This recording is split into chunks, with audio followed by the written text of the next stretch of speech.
Hey everyone, welcome back to yet another vintage cube draft here on my YouTube channel. It looks like you guys turned on your pressed play at just the right time. Holy smokes.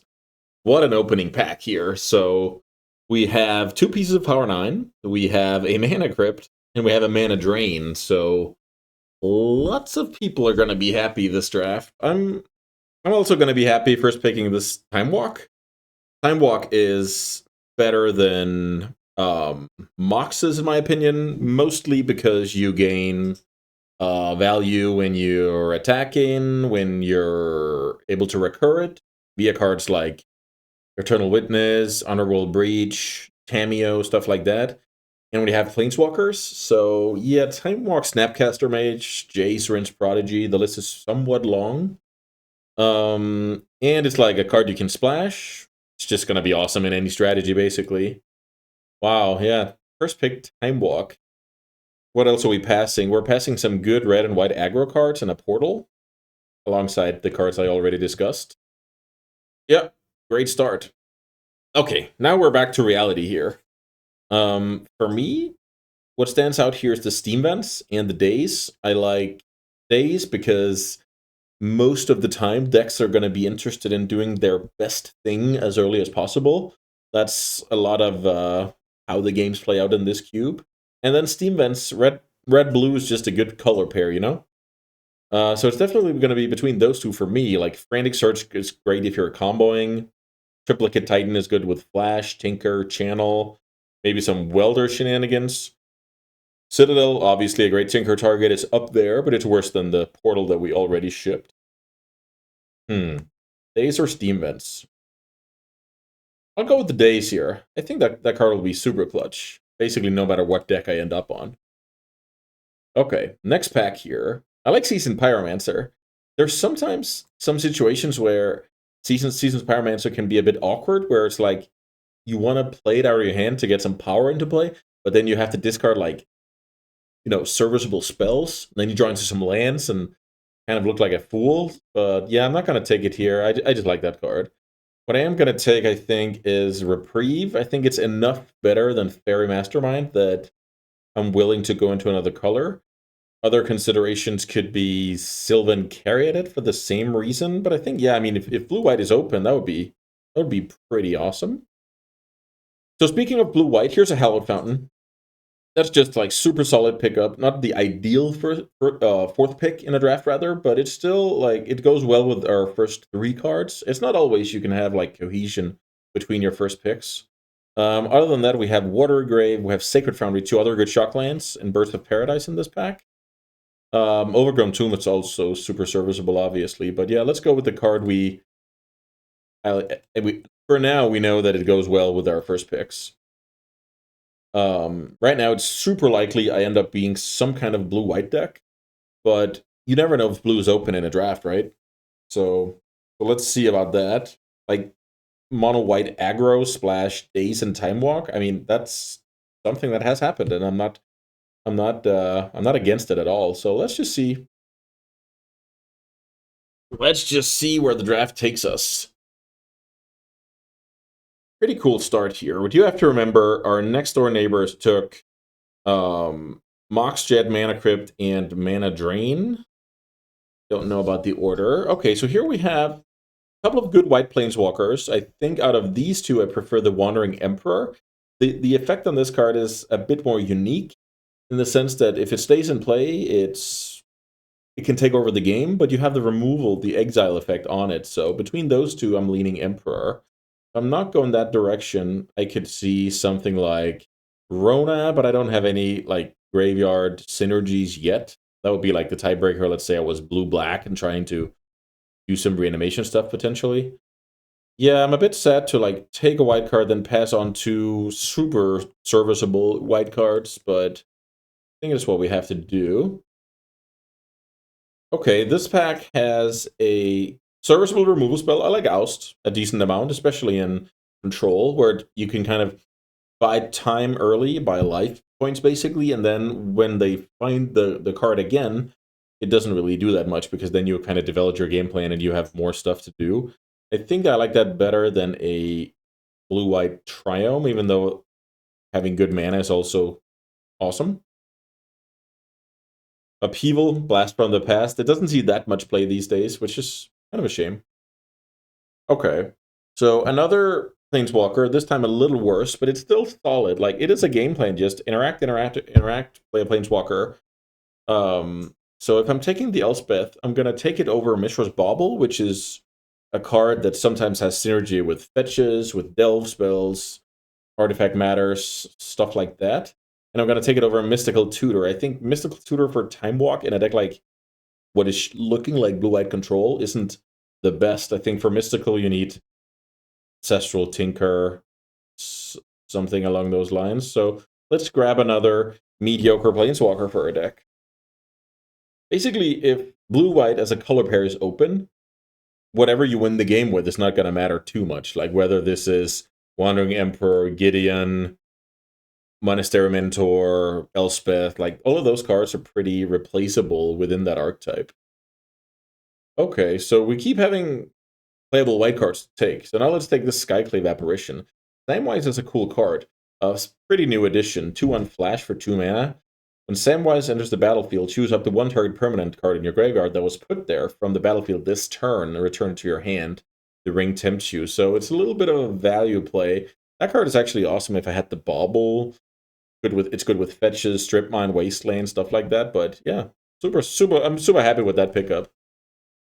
So we continue down the path of finding decent to good white cards. Staff of the Storyteller is a very good grinding station that, you know, combos with a lot of stuff. There's a lot of like incidental token creation. So yeah, let's take that over Pentad Prism.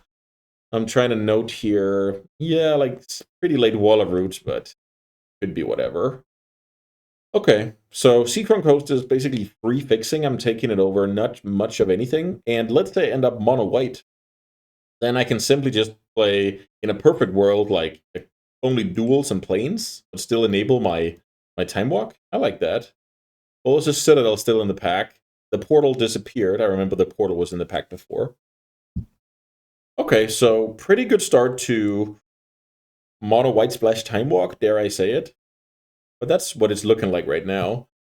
So here I think I'm going to go for Savai Triumph for the simple fact that it enables more splashes than Silent Clearing. I know, let's say I end up Mono White Splash Time Walk, then I'm most likely playing Silent Clearing. But the difference here is just if I open, let's say, Mind Twist or Theolingus, I'm closer to playing it because of taking that land. So I'm sure there are other cards where it's relevant. Now, I mean, since I'm in a league, I'm not going to worry about playing against my opponent. Let's say I was in a pod. I wouldn't mind my opponent having Dark Depths. I would just take Ulvenwall Oddity, because white is usually pretty good at dealing with Myriad Lage. So, okay, we wield the Gideon. So we have all the white Planeswalkers. This is not very typical at all, because these cards look like control, but yeah, maybe because Thalia was in the pack. Yeah, now that I think about it. Okay, yeah, Thalia was in the pack. So maybe white aggro is drafted, but kind of mid-range. Wow, that's a free Triumph if I ever saw one. We'll put the Savai Triumph here and speculate a little bit. Yeah, maybe white aggro is drafted, but we have access to a lot of like mid-range stuff. Another card we might splash off later. Okay, next pack. What are we working with here? We're working with a Ponder, which is, in my opinion, the best card in the pack. I would want that card, but only if I play like heavy blue, right? You don't want to splash Ponder in your deck. You want your cantrips to be live early because cantrips lets you keep more hands, look for better like 1-2 punches early in the game. So if you cast Ponder turn 5 while it's still solid, you can't just have it sitting in your hand all along. It's between that and Palantir, I feel like. Palantir is kind of a cool one where it's a hybrid between drawing an extra card every turn and dealing some damage to the opponent. And I mean, the Scry is even manipulating your deck, so it's basically up to your opponent whether this is the damage resource or it's a draw engine, right? But I think now that I thought about the fact that Thalia disappeared from the pack, I think getting some amount of blue is possible, and I'm gonna go for blue white instead of mono white splash time walk. Okay, with With that said, now this is actually a tough pick, and it's a tough pick between Preordain, which is just super solid, like your bread and butter, awesome consistency card, and then it's Spellseeker because I have Time Walk in my deck. And I think that's the tiebreaker to, yeah, for in the favor of Spellseeker over Preordain. It's kind of sad, but maybe I'm gonna be happy. Let's say mid game, Spellseeker Time Walk is like a Time Warp with a 1/1 attached. Pretty awesome. What else are we passing here? I mean, I love Lelia, just value and pressure. Love that card. Love Snuff Out. Free removal spell, super clutch, protects walkers, fierce blockers for free while you keep the pressure on. Great card. I'm hoping to wield the Monastery Mentor. That would be awesome because that's like a good way to try and win the game. Oh boy.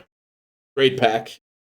So, Library of Alexandria used to be an honorable part of the Power 9. In some games, this is a ley line of win the game, meaning if you have it in your opening hand, you're very far ahead. But there's a lot of fast decks in the format as well, so I'm not entirely sure about that. Then we have Bread and Butter, 2-mana counter, and we have a card like Urza Saga, but I think Urza Saga, that's not going to be for me. So Lose Focus or Library. I'm going to go for the Lose Focus. I'm not as high on Library as I used to be. Huh. Wow. Great cards. So, first things first. Fable of the Mirrorbreaker, incredible card. Smooths out your draws, pressures the opponent, builds your mana base, turns into a lot of value later. Fire Covenant, one-sided Wrath of God, awesome card. Troll enables reanimation, fixes your mana, awesome.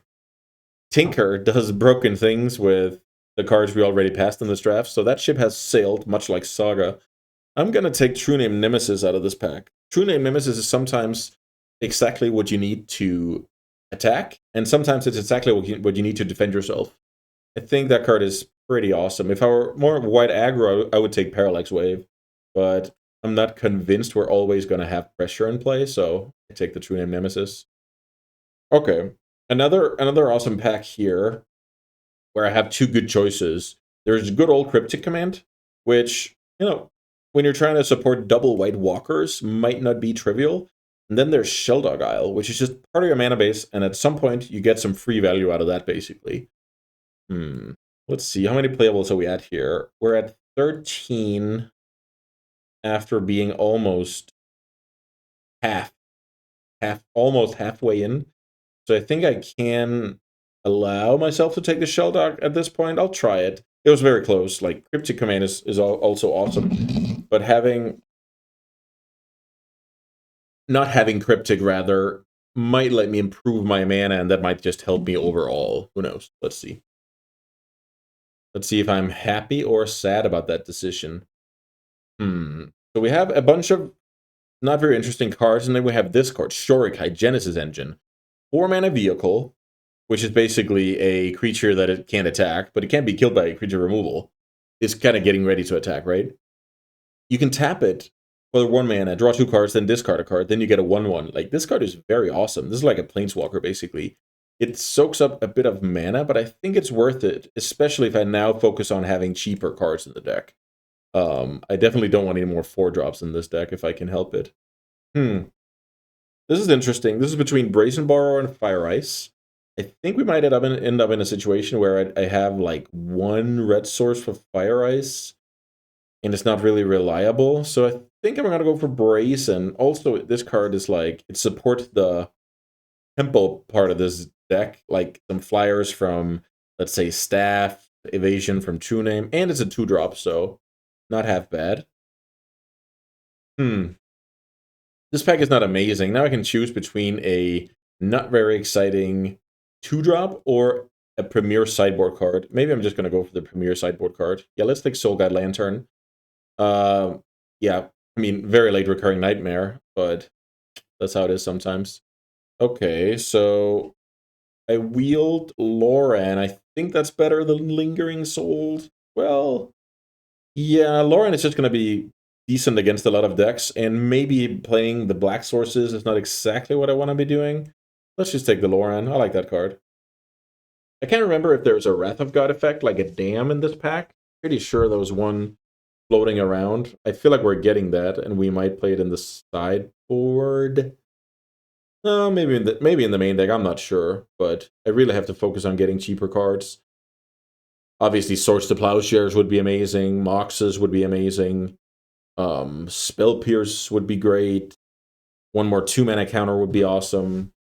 Just an early drop like Raven Inspector, something along those lines would be fine. I can't see myself playing any of these cards. It's some like absurd scenario where I get Strip Mine, and then I splash the green. Super unlikely, but let's speculate. I think it's a big part of Cube where you kind of have to decide sometimes which door am I going to leave open. Um, that's basically what the Excavator pick is. Okay, Talisman is not bad. Double uncolored Talisman in a world of quad 4-drops? That's not horrible. Huh, what happened there? Huh. Ultimate went from my sideboard to my main deck. That's not how it's supposed to go down. Okay, I mean, I like this blue-white mid-range, basically. I like that. I'm down for that. Let's have some cheap stuff like a Plow and a Force of Will and a Mox, and let's round out this deck in a great manner. I can't remember if I have any potential wheels left in this pack. There's the Dam. I'm gonna sideboard that card. Well, let's just put it in a main deck for now. This is just 4-mana Wrath of God. I guess Day of Judgment. Because they can't regenerate. Okay, never mind. So actually Wrath of God.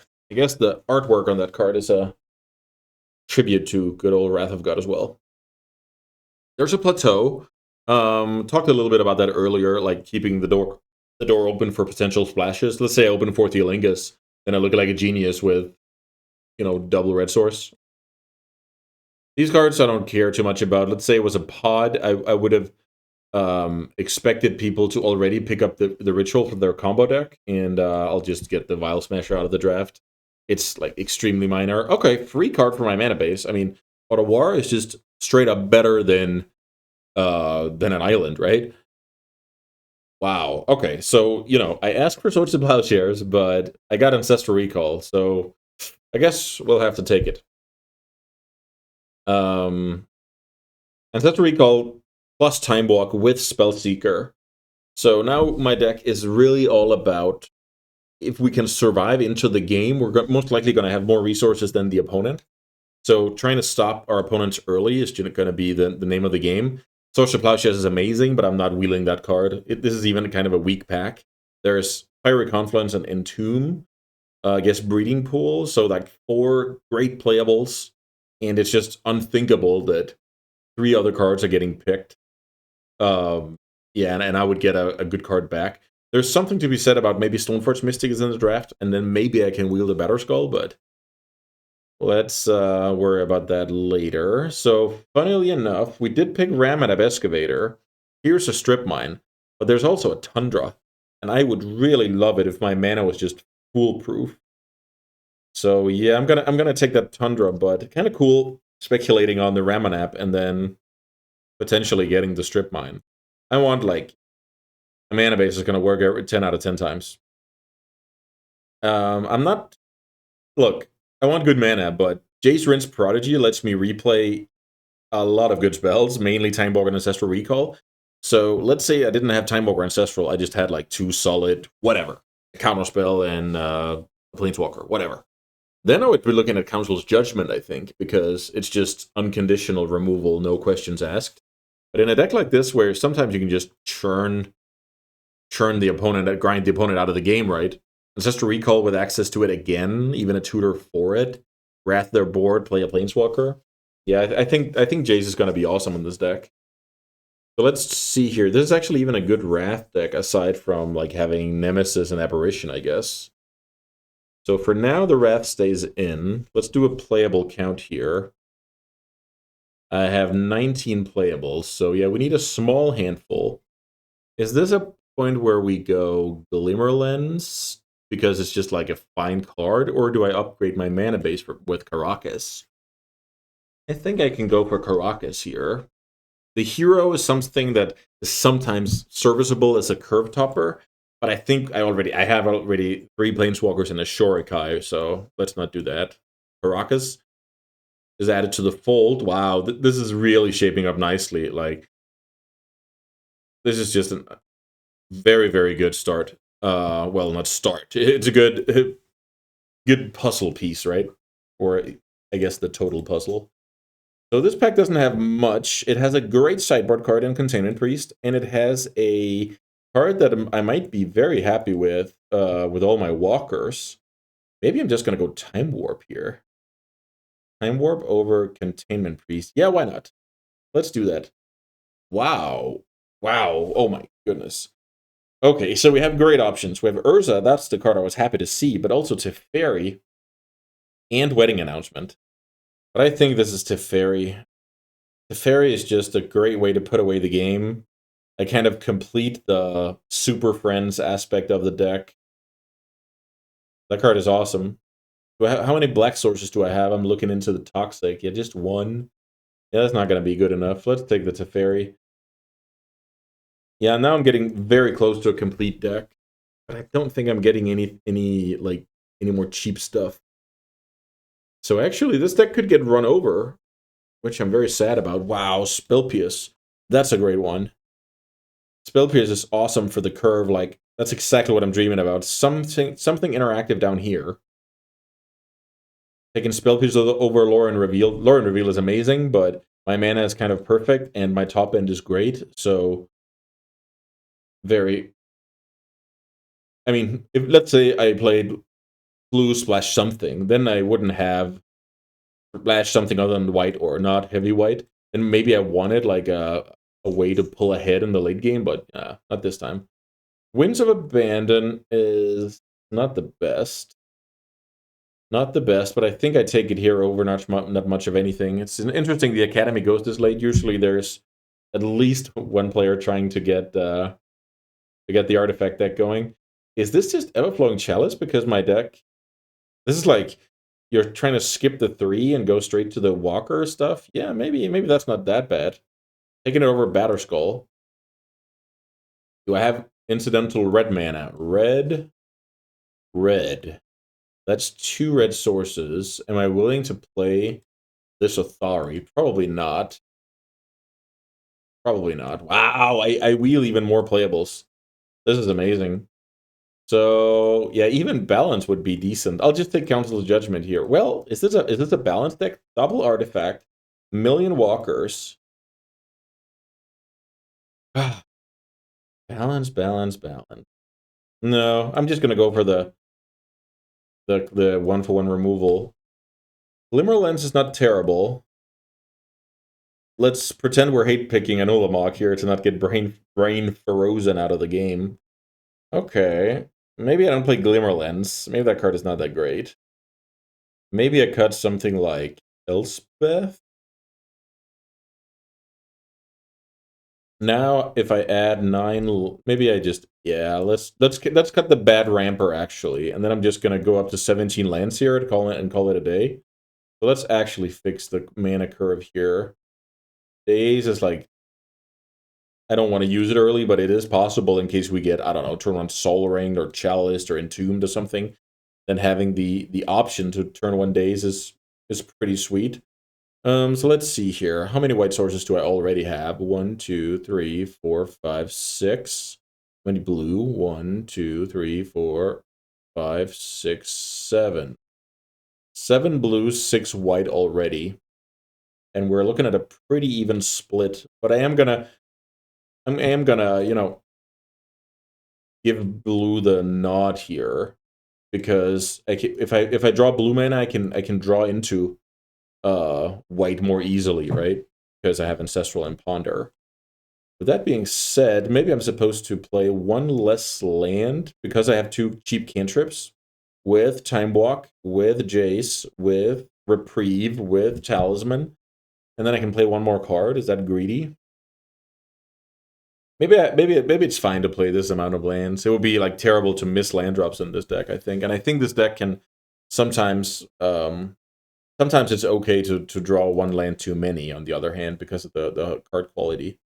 Okay, I mean, This looks great on paper. We have Time Walk Ancestral Recall, ways to get it, ways to flash it back, and some walkers to finish the deal. A little bit of sweepers and removal and counters. Yeah, I mean, I'm very excited to play this deck, and yeah, let's submit and see you guys for the matches. Okay, here we go for round 1 of the Cube League. Playing Blue-Eye Control, and yeah, this hand is fine. I'll hold up Spell Pierce turn 1, getting ready to counter more or less anything. And then I'm going to play Staff turn 2, Aberration turn 3, and then we're hopefully off to exactly the start we want. Wasteland is a cool one here. Wasteland lets us, well, doesn't let us bridge into the Staff right away, but it's fine. We can play it later. Now I'm going to play this Otawara. I slow rolled the Otawara because, let's say I draw more lands, then this is a spell land later in the game. Why I played Tundra turn 1. Esper Sentinel. That's like the most annoying card my opponent can play here. I really hate that card. Like, it feels so bad to play into it that I'm not going to do it. I'm just going to, kill it with Aberration turn 3. I'm still going to play this untapped planes here because of the tax on Esper Sentinel. Yeah. Wasteland and Esper Sentinel. That's like a decent way of trying to make things a little complicated for your opponent, right? Good attack here, obviously. I'm at 19. Getting ready to Apparition next turn. Opponent doesn't play a creature. That's kind of cool.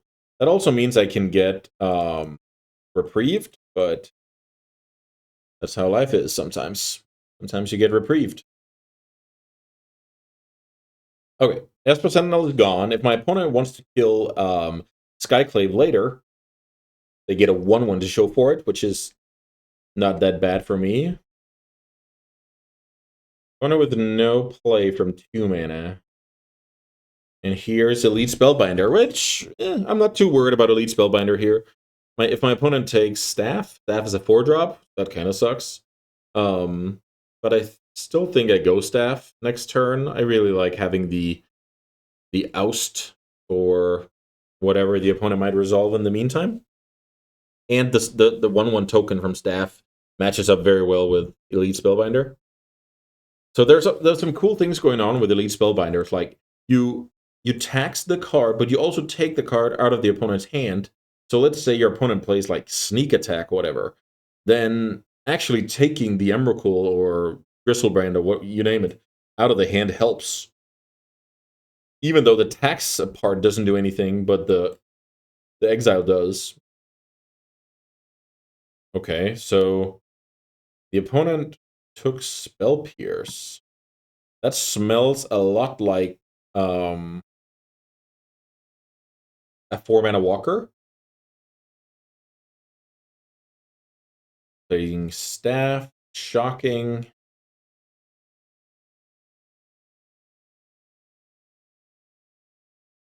Go to 17. I'm gonna pass here, I think. What if I attack first? Does the opponent block and they get a 1/1? It's very possible.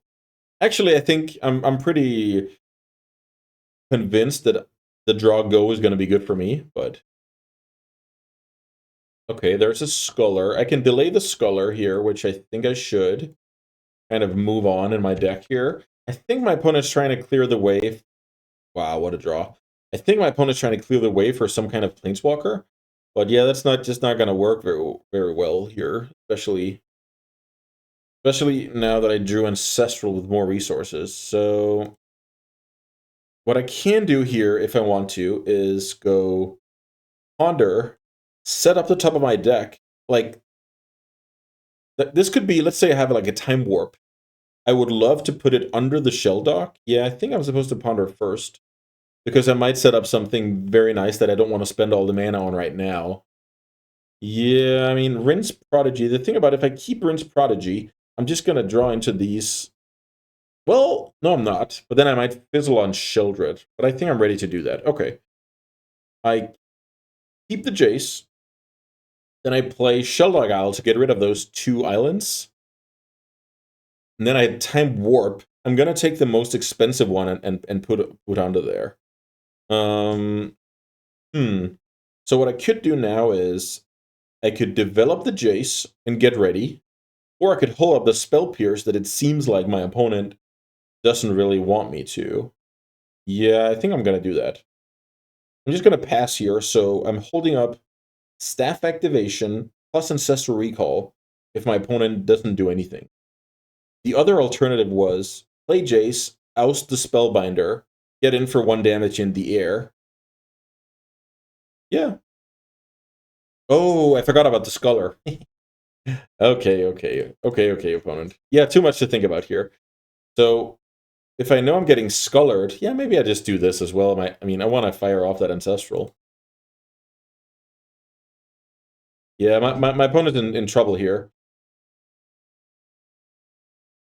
Getting Thoughtseize. So my opponent takes my best card. I couldn't tell you what that is. Like, maybe it's Jace because it flashes back Ancestral and does more.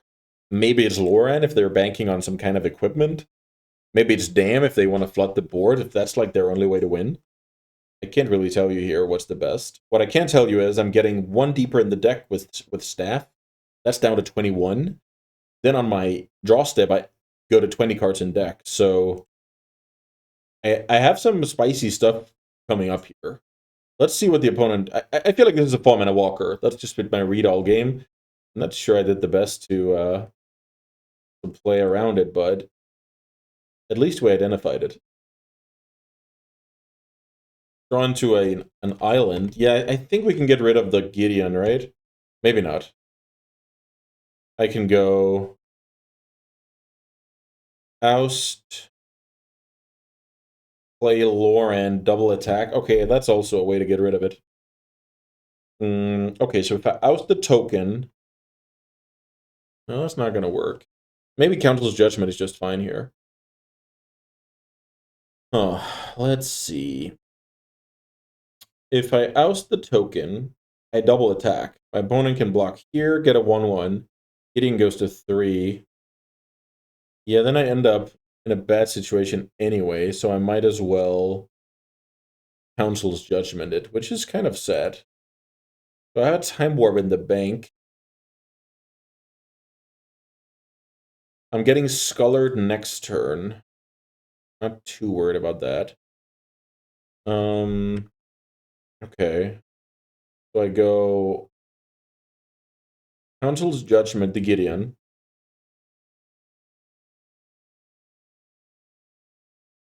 And then Time Warp. I think I'm supposed to Time Warp, even though it's not the best Time Warp in the world. It still gives me a chance to find, like, my Planeswalker. Target player, right? Yeah, this targets. Okay. Am I supposed to get rid of the flyer attack for 1? Is that... No, I don't think that's good.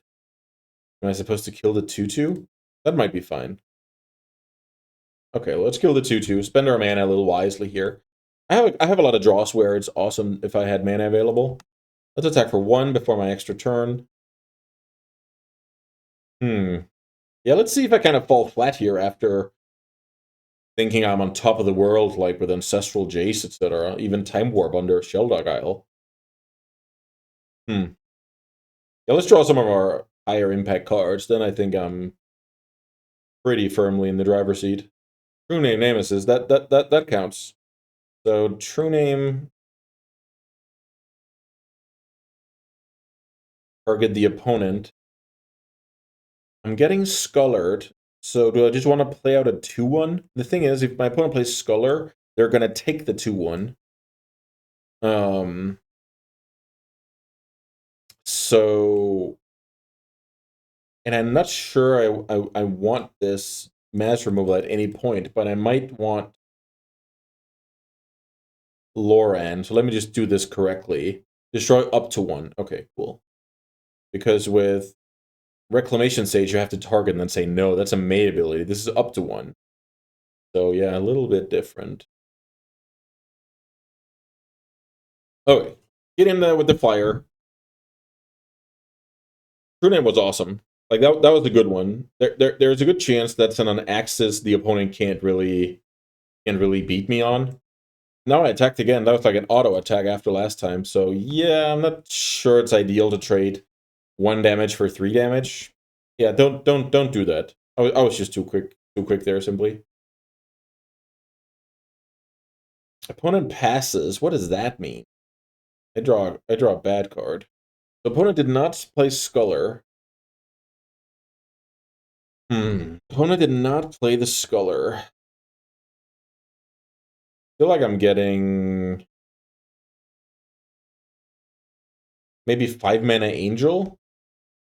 Yeah, I'll just attack with the true name here. I feel like my opponent has the 5 mana Angel.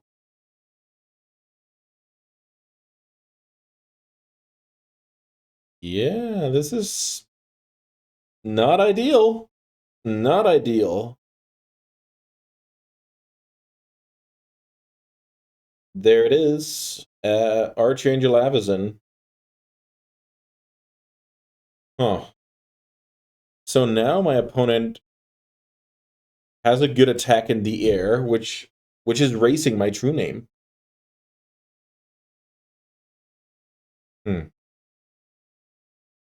Yeah, I don't like this. So that's a card where I wish I had the Council's Judgment, but at the time the Planeswalker was giving me kind of trouble. So I have to read this card now. When a non-angel creature you control dies, transform it. So next turn, transforms, deals 3 to everything. Yeah. Each other creature and each opponent. Okay. I'm going to block here, and then I might draw a card with Lauren. Is it already my upkeep? It's on my upkeep. Okay. Wonder why the opponent didn't attack with Avison. Okay, so my opponent draws a card, I draw a card. Cycle.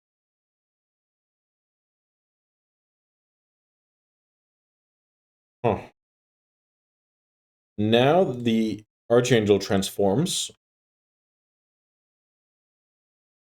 Okay. Killing stuff in play. Spellseeker goes and gets Time Walk. Yeah, this is really not ideal. Let's see if I'm missing anything else I can go get. Let's Time Walk.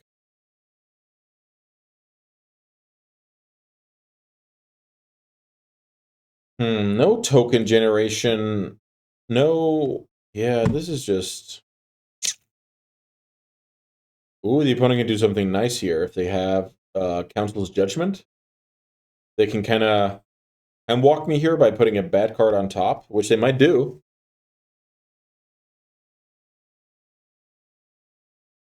Attacking my opponent down to 11. I've resolved Time Walk, Ancestral Recall, Time Warp. I mean, oof, this is brutal. This is simply brutality.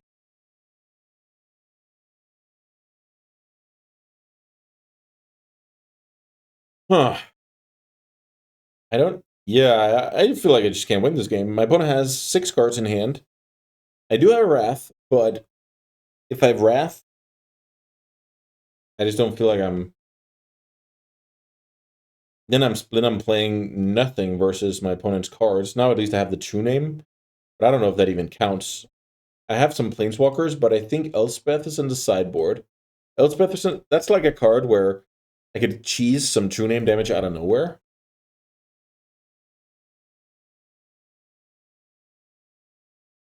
Let's see here.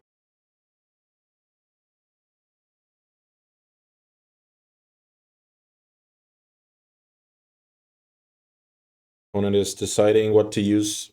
Oh yeah, that card is awesome. How much is that? That's 6 plus. If my opponent has a removal for Spellseeker, that's lethal. But I guess they can't through a spell Pierce.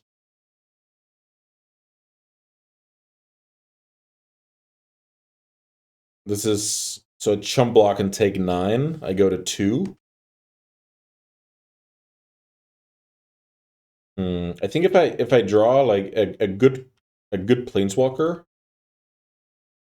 there's a chance here because then I go attack, sweep, play the walker. But I feel like I need a good walker like now. Yeah, basic on is not gonna cut it. Then I'm just gonna lose to whatever my opponent has going on after. I do have the card Shorikai in my deck, so maybe I'm supposed to keep both islands in hand. Really not sure. I believe my staff will get blown up here by the commando. That would be the most reasonable thing to do. I don't think my mana situation is... Huh. Oh, I just realized I'm at 2 life. I thought I was at 3 life for some reason. Okay, so Mutable is a scheme over here. And my opponent's going to see that when they go Scholar first. So I'm getting ready to concede here.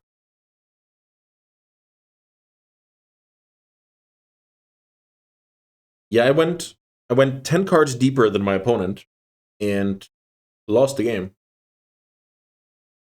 That's not usually how it goes down, but yeah, it just shows that if you don't have a good land spell ratio, doesn't matter how many cards you draw. Also, there's a possibility I didn't play my best with the like I traded damage at a terrible time. I traded 3 damage for 1 damage that I didn't need to. That could cost me for sure. Okay, so let's try and see here. If I go turn 1 Shelldock, turn 2 Shock myself, I reprieve, I kind of get into the game. I think I want to try and do that. That's like the main goal with this deck, is to kind of bridge from early game into mid game. And then, I mean, the previous game wasn't really a good example of what's supposed to happen, so to speak. Yeah, let's put Jace Rin's Prodigy onto here. Brazen Borrower, 3/1 flyer. Might not be the best in the mid game, but Jace could be. Okay, we're getting Thoughtseized here, which means my opponent gets a sneak peek at this hand. But I think, I mean, with me having 2 counters and redundant kind of mana situation, this is fine.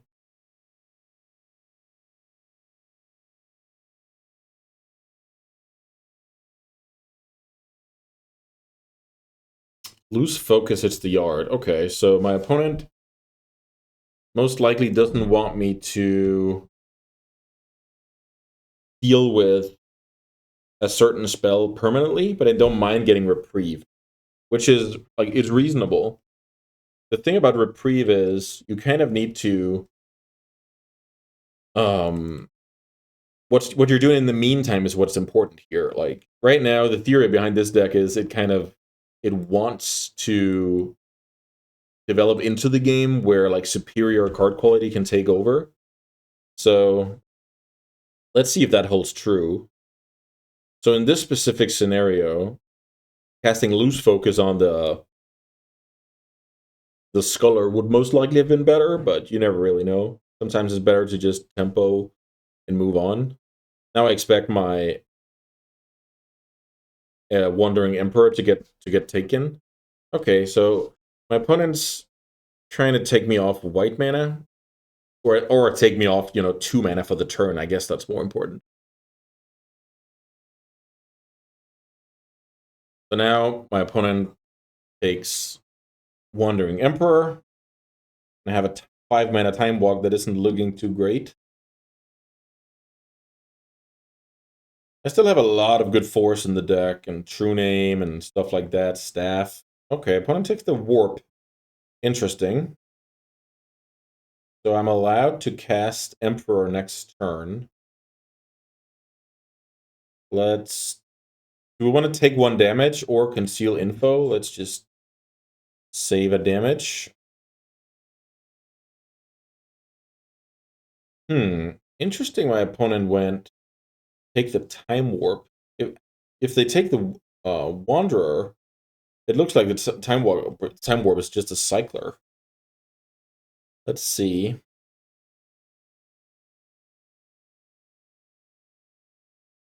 Selfless Spirit. That's cool.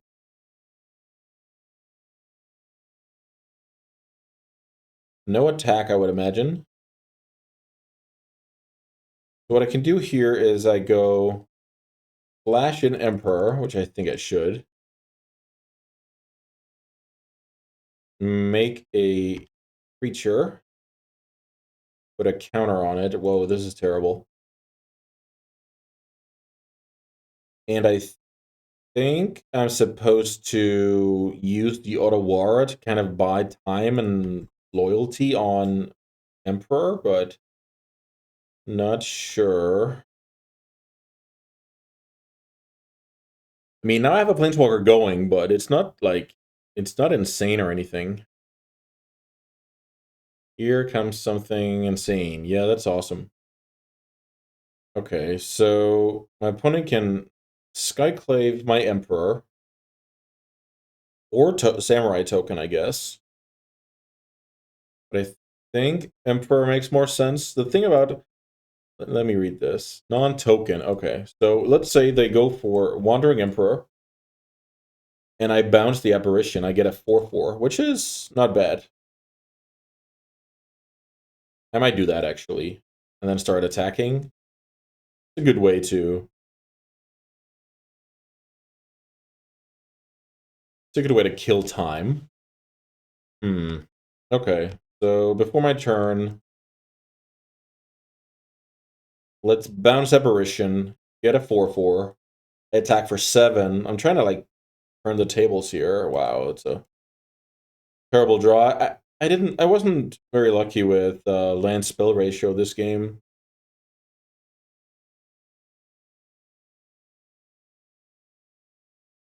I have 26 cards in the deck. I'm looking to get to 20. Then I can cast a Jace, which doesn't do a whole lot. So right now, I'm basically hoping that plan A is to tempo my opponent out and win. Plan B is that this pressure is buying time on the other side of the equation so that I can hopefully draw into, better cards. But if my opponent passes with 5 mana here, I kind of know what's up.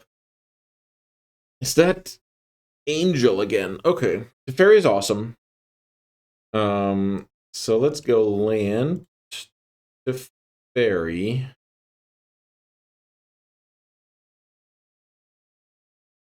5 mana.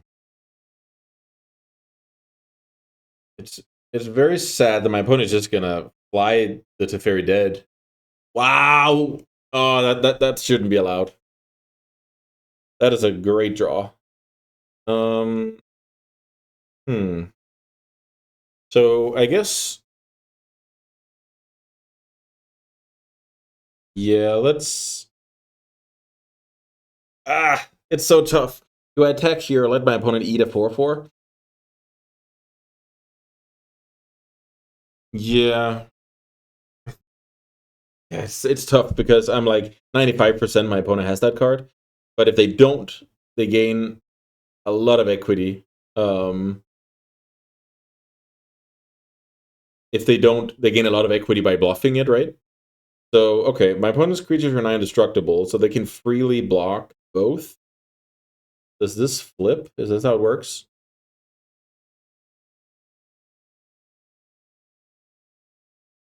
It didn't flip because it's only when one of my opponent's creatures die. Okay. Yeah, I'm drawing here. I don't think I just sit. I don't think I can just sit here. Wow. Can I go? Yeah, I can do it all here. So now I go Apparition, kill Sculler. I Time Warp.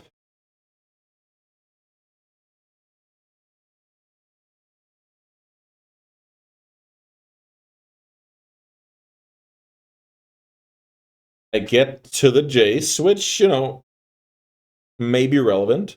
Okay, my opponent concedes here. I'm not entirely sure they're supposed to concede here, are they? Let's see what happens. I get the turn. I untap. I can tuck away the Archangel. I can attack for 5. Yeah, I don't think that game was over. But, yeah, Wow, nice time walk, nice aberration, which gave me a time warp. Teferi kind of grinding away, but also there's something to be said about Teferi going to 7. That means even a full attack on it won't kill it, and it's just a lot of cards, and I get through my deck and have Sheldog live here.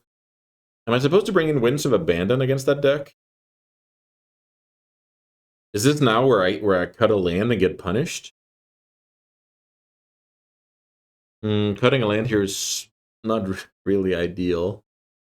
Okay, so I have Winds, I have Dam. Those are good combat cards. Maybe I just cut Loran. Maybe Loran just isn't the best. Yeah, let's try that. All right, game 3. I can't say I love how we got here. It was just I really had to like hit the nuts and then the nuts again to even be in the game. And game 1, I resolved, I mean, half the power 9 and couldn't get the job done. Okay, cool opener here. Cheap interaction with Oust and Brazen. Then a little bit of grind with Staff. And some Time Warp to hopefully top it all off. Oh. Turn 1 Saga. I mean, yeah, I was about to say, that's usually with a Mox, right? Otherwise, you just don't make that play. Okay, this might be just simply too much. Let's see. So I have Oust for the Mother Runes. Then I have Brazen for one of the tokens. Okay. Maybe this is beatable. It depends on what kind of stuff my opponent has in the deck. Like, I'm talking about when Saga goes off. Opponent passes. So, yeah, I feel like I bounce one of those guys. No, wait!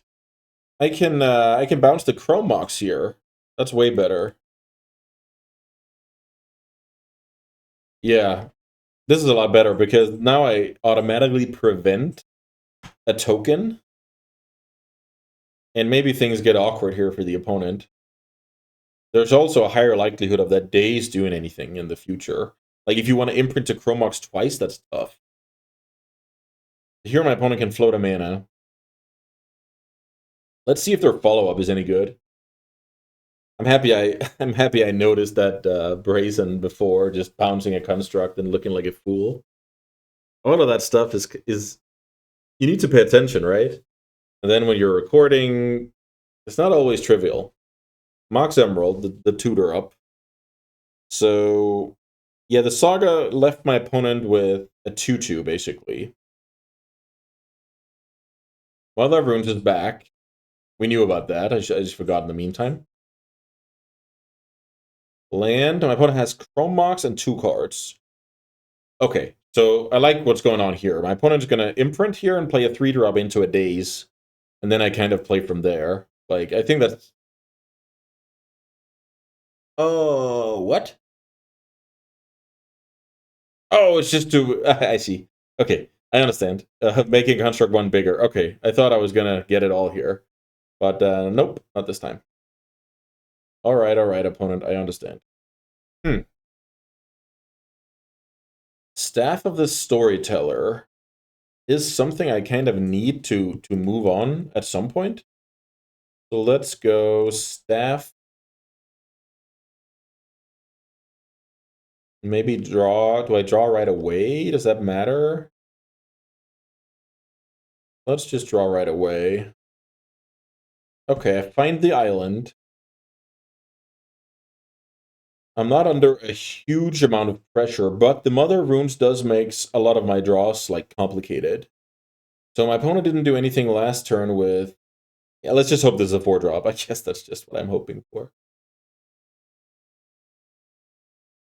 Opponent gets in for 3.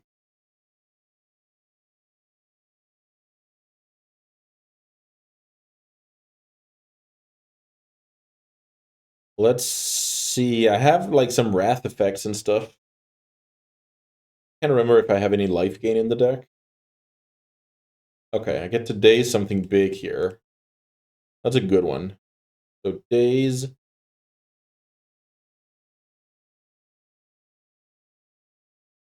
Then next turn, I hopefully get to reprieve something, but it's getting kind of iffy. Yeah, lands are not how I win this game. I'm actually gonna block the token this time around. There's just a point where the opponent can start going unblockable, and I might look sad. And I don't think I'm winning this game with chip damage. I think I'm supposed to win this game with taking control of the game via like sweeper or stuff like that. Opponent casts Sculler. Sculler is annoying. I have Ancestral Recall in my deck, so I'm gonna... And Pierce in hand, so... I'm gonna Reprieve.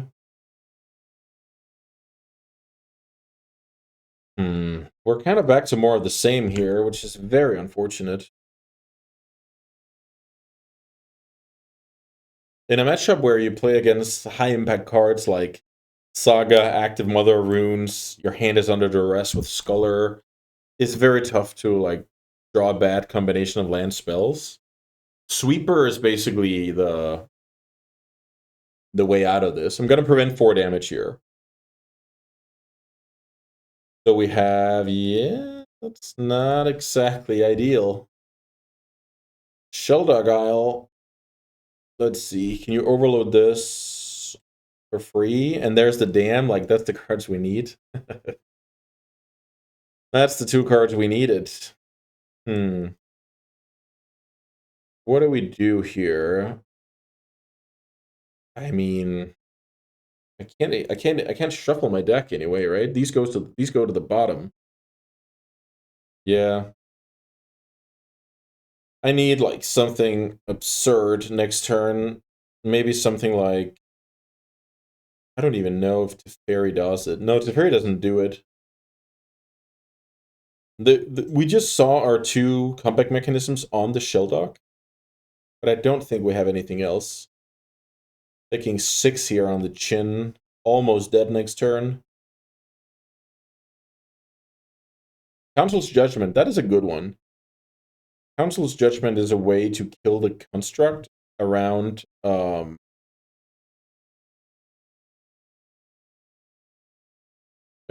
Runes. And I think I'm going to do that because if I go... What's the alternative here? I have 24 cards. Let's say I had 22.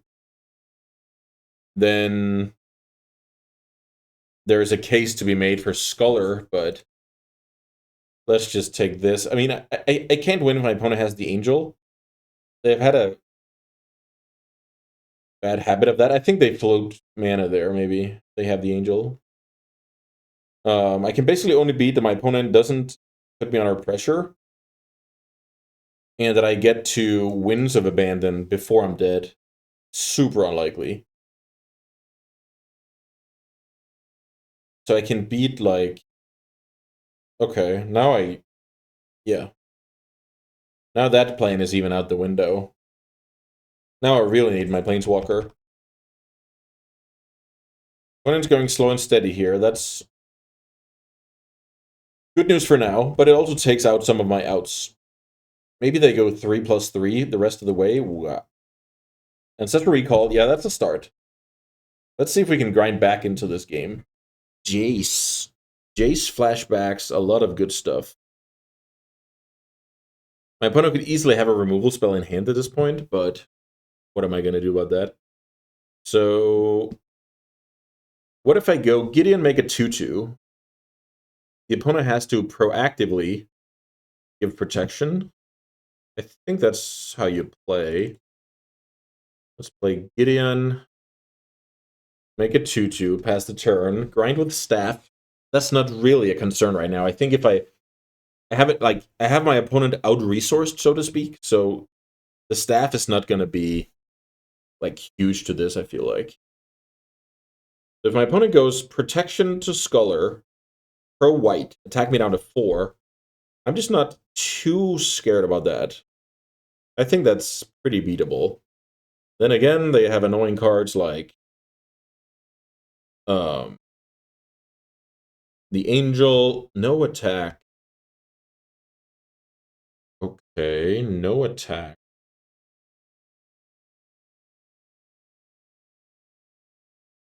Hmm. So now I'm back to playing around the Angel. I need to find the best line against the Angel. If my opponent flashes in the Angel, and I only have white blockers, I lose to proactively protection on Scholar on white, attack for 6. And I don't want that to happen. So Brazen Borrower blocks in the air, Jace blocks on the ground. Both of those are good options. Can I go... That's 3 blue, then I can draw here. Okay. But I think I'm supposed to go play Jace, activate Gideon,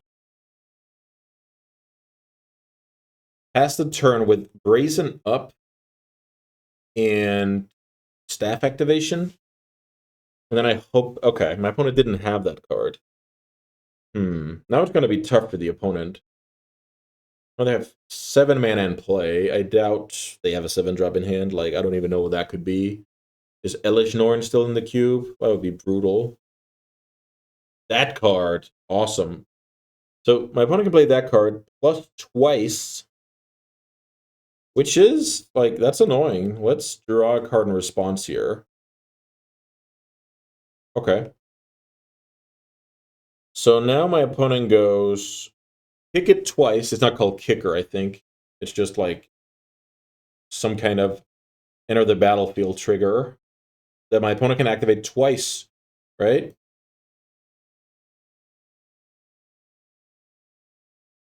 Okay, so my opponent has a 5-3 here, a 4-4 over here.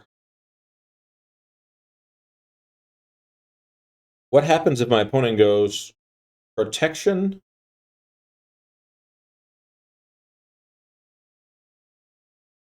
Yeah, let's see. Let's see about this. Maybe my opponent kills the Gideon here. I think that's reasonable. And what do I do in that situation? My opponent attacks me. Okay. My opponent is trying to get me down to 2 life. What am I going to do about that? So basically, if I get rid of the Mother of Runes, I'm not too scared. And I can do that via jacing the Council's Judgment. Okay, I'm going to go to 2 life here. Not block. I'm going to play the Brazen and get my turn.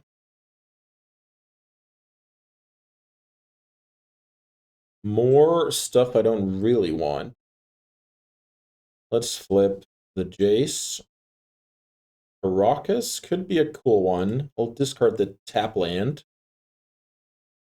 Then I'll Council's Judgment. Maybe, yeah, well, maybe I'm supposed to ponder first, see if I just find the solution, right? This is a lot of good cards. Okay, this is awesome. So now I can go Wandering Emperor, kill Mother of Runes.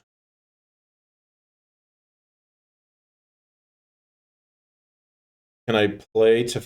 No, I can't. I was about to say, can I play Teferi and then end step, on my own end step, the Emperor? Shuffle your library. No, I'm good.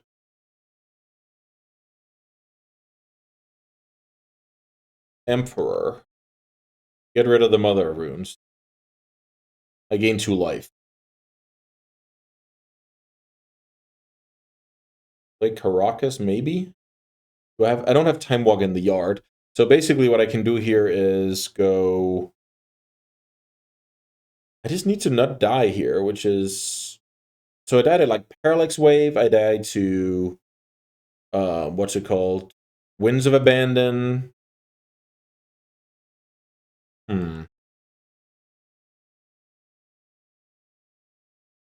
I can... If I go Jace on Oust... Oust the... No, maybe that's not it. Maybe that's not it. So I make that card. What if I oust my own... No, that doesn't really make any sense.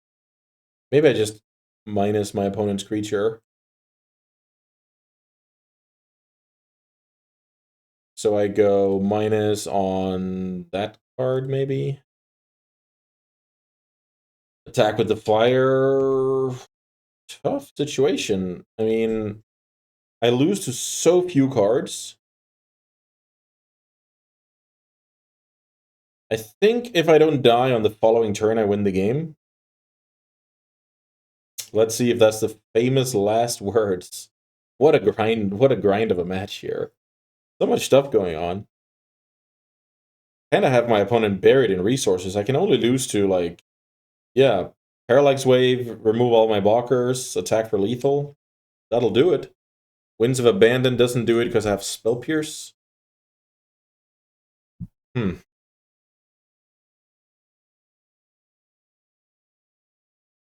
guess it's time. Vindicate my Jace. That works. That definitely works. Okay, so now I can go draw. I know about the Teferi. I know about some kind of land. So maybe I go 5 mana. Teferi.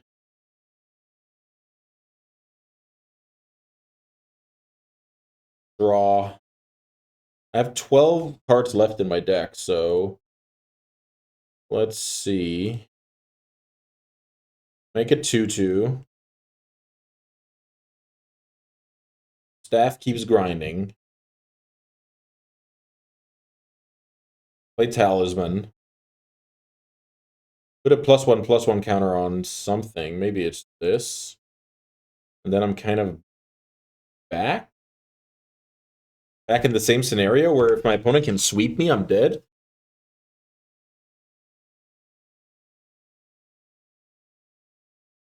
So now I have mana to, like, Spell Pierce Cycle or Spell Pierce Bounce with Caracas. This is an insane grind.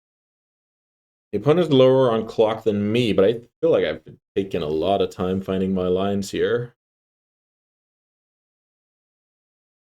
I'm clicking on 3 Planeswalkers each turn, like, that's huge. Okay, Aberration. Another great one. Okay, the Brazen Borrower. Fair enough. Opponent can't really attack here. I'll draw with Staff. I'll cycle. I have 10 cards left in my deck after this. Health Seeker. There's a Time Walk in there, which is awesome. Okay, never mind. There's a Time Walk there. Also, I have a Time Walk underneath the Sculler. So now could be time to do something. I actually kind of forgot what I have in my deck, which is not ideal at this stage. Let's see what we're working with. I don't even know if I have any, like, maybe I have, like, Loose Focus or something. Let's see. I have Loose Focus and I can tutor the Dam. The Dam is kind of cool because if I get rid of my opponent's stuff, I can then, like, Time Walk a few times. So let's go attack with... No, maybe, let's see. My opponent gains 5 life and blocks. Okay, let's just Dam right away. Overload Dam. I get a 4/4 and I get a Time Warp back. Then I cast Time Walk, and that should be the end of it. Yeah, I feel like this game is over now. I get the Time Warp back. 2/2 into play. 2/2 into play. Cast Time Walk. I don't have to do anything here. I can just... Yeah, I'll just get rid of my opponent's Mox Emerald. I think that's just fine. Yeah, that's over.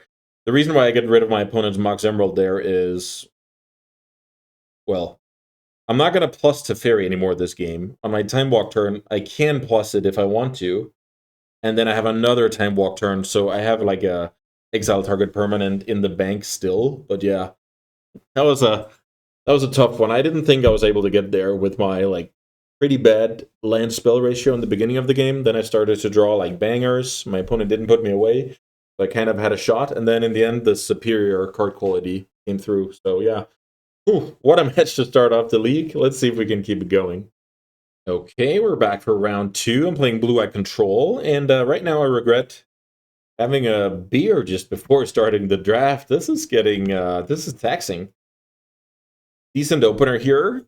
4 lands and now 4 spells. That's not terrible. Let's go Tundra Ponder. Council's Judgment is a good one for later.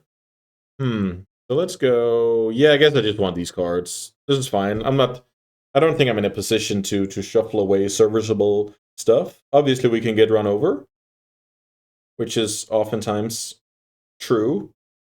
Yeah, so I understand my opponent why, like, prioritizing Hexdrinker. I guess they don't. If they attack for 1 here, they don't really prioritize Hexdrinker. Okay. Second main phase level up. That works. So we'll play Staff, and then if my opponent shoves a lot of mana into the Hexdrinker, I'm just gonna kill it with Council's Judgment. I only have 1 of my sweepers in the main deck, but already looking like a deck where Winds of Abandon is gonna make... Wow! Channel! Okay, opponent. Okay. Oh, okay, phew. And maybe maybe my opponent is both gonna level up Hexdrinker and do something broken. I'm kind of scared since my opponent haven't tapped Birds and Ignoble yet. Just attack, opponent. You don't need to play anything more. Just attack. I don't like this. Okay.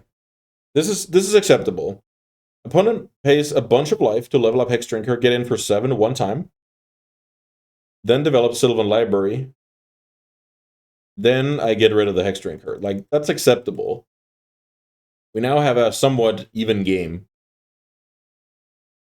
Council's Judgment, pretty awesome against stuff like Hexdrinker, True Name Nemesis, etc. I get it for 1 with the Spirit token. So ideally, nothing dangerous happens now. Then I go lore and my opponent's Sylvan Library, draw a card off Staff. Then next turn I have Spellseeker Time Walk. But things aren't always as you hope. Mox. My opponent now has 6 mana. Can't say I like this.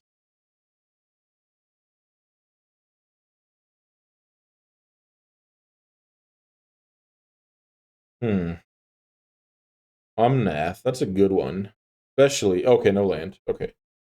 The no land is pretty cool. So now I feel like I'm supposed to Spellseeker for Dam. Spellseekering up Dam could be pretty good. Spellseeker Dam. Yeah, I feel like that's how you play. Maybe I'm actually... Yeah, let's draw first here. The clutch activation. Let's say I draw the Dam here, then I can make a better Spellseeker tutor. Wow, Time Walk Ancestral. But we take Dam. Pretty cool utility, actually. I didn't think about that. I think when Spellseeker came around, maybe... Yeah, I think I got Dam first. But that's huge. Like, you can get extra turn, draw 3, or Wrath of God. I mean, with even counters and spot removal to boot. Very great utility. Sometimes the thing about Spellseeker is you need to kind of think of it this way. Do you have any targets that's worth adding 3 mana on top of? That's one thing. Well, and then the kind of tiebreaker can be, is a 1/1 valuable to your deck? And then the third thing is, like, how big is the flexibility? Let's say you could, like, in this case, let's take Time Walk and Ancestral out of the picture. Let's take, like, Swords to Plowshares, Dam, Mana Drain. Like, is that flexibility enough for Spellseeker to then, yeah, to, you know, add 3 mana basically to your spell? Sometimes it is. Okay, opponent decides to Primeval Titan. So that means my opponent's going to get some mana out of the deal and dome me for 4. But they know they're getting damned. So let's see what the plan is with the last 4 mana.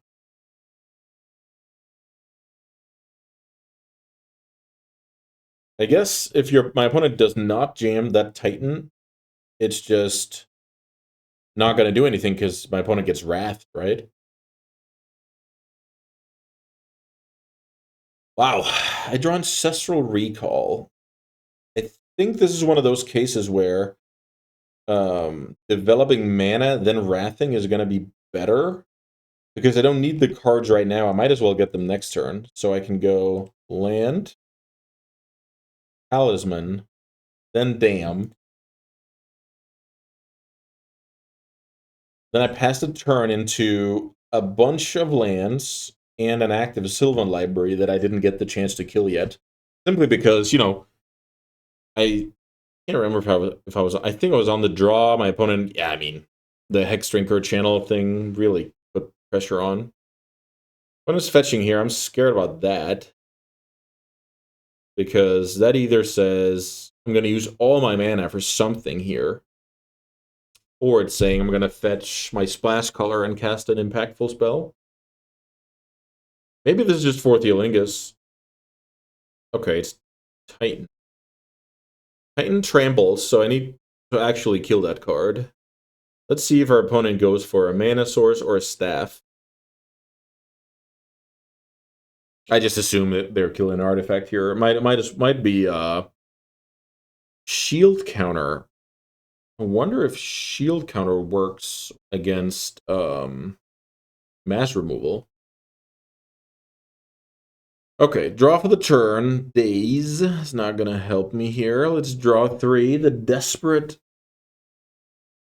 Okay. That actually does work. So let's go Shelldock.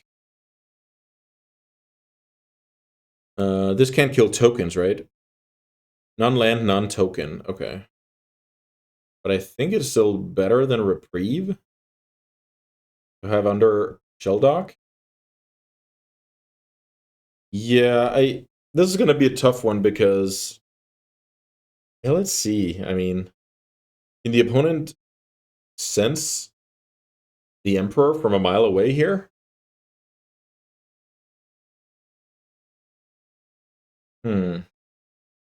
Another, a likely answer I can have here is Solitude or Plow, because I don't want to give my opponent the life before deciding on Sylvan Library. So that's a reasonable card to wait with. Also, my opponent's deck doesn't look like a deck with, counters in it, so... Okay. Oracle. Opponent attacks. I go Emperor, and I go to 6, I think?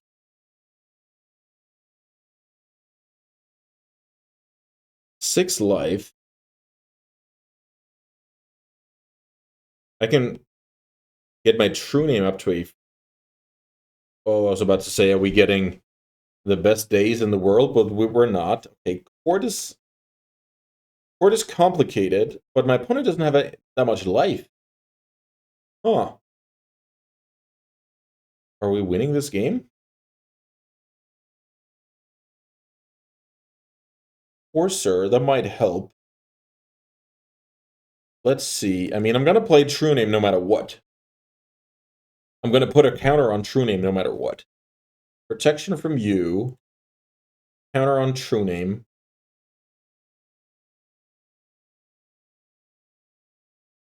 I have the ability to bounce my opponent's... if they attack with both on Wanderer, then I'll become the Monarch. My opponent can put some counters on here, which is kind of annoying, but maybe it's not the end of the world. My opponent has Tracker, Forcer. What if I go kill Sylvan Library now? Then my opponent goes Courser. What if they hit a land on top? Pretty sure I... Then they go to 6. That's the problem. And I can attack for 5 next turn. Wow, what a clutch game if it comes down to this. Huh. So it's the option of Loran, Sylvan to kind of make sure my opponent can manipulate the next 2 cards. Or it's hold up Otawara so that my Emperor survives. But it also does that if I chump block with that card. Ah, tough. Wait a minute. I also have a Skyclave under here. But I cannot do more than... I can only do one thing. Okay. What if I go play Caracas, then Skyclave at instant speed and kind of get my opponent a little bit? Maybe that's a good one. Okay.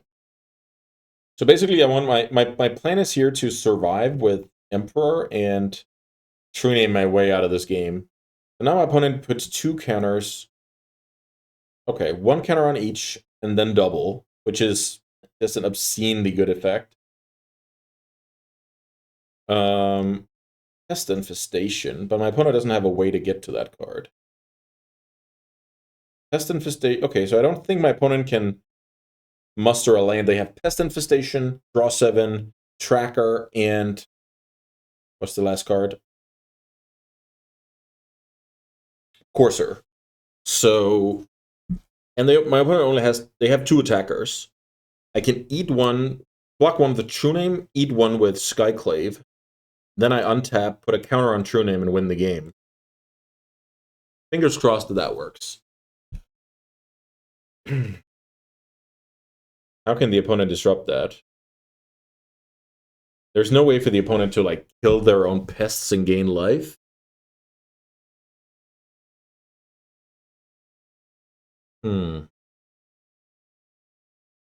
This is a lot of action, this game, right? Channel, level up Hex Drinker, kill it, Primetime, Umnath. Even become the Monarch here. Like, this card is insane against me. True Name is like, oh, right. Makes sense. Okay, great play by the opponent. They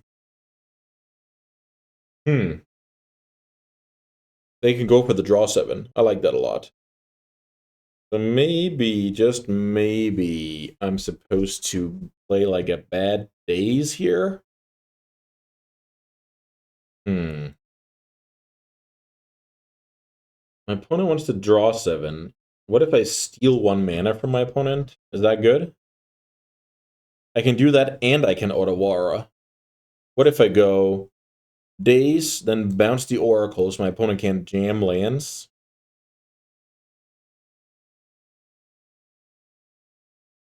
Days, that.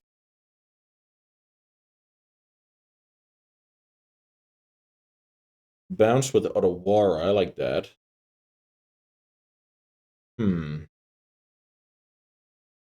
It's a 3 mana because of the Planeswalker, I think. Oh, it's not. Legendary creature. Okay. Let's get rid of the Oracle, because that's like an annoying card. So my opponent can keep playing lands. Okay. So now I'm also ready to get a new hand, and I have a deck with Time Walk, Time Warp, etc. So let's embark and click yes. The opponent's in desperation mode here. That's a very bad 7. Let's see.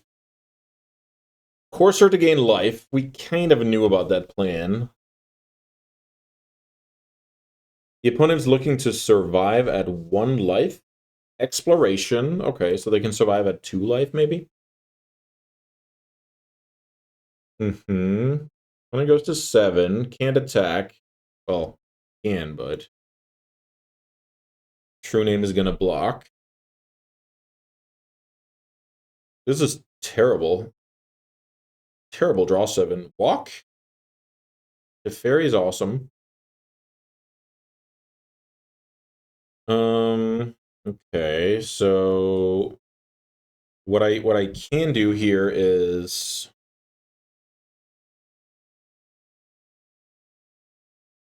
I can exile this if I want to.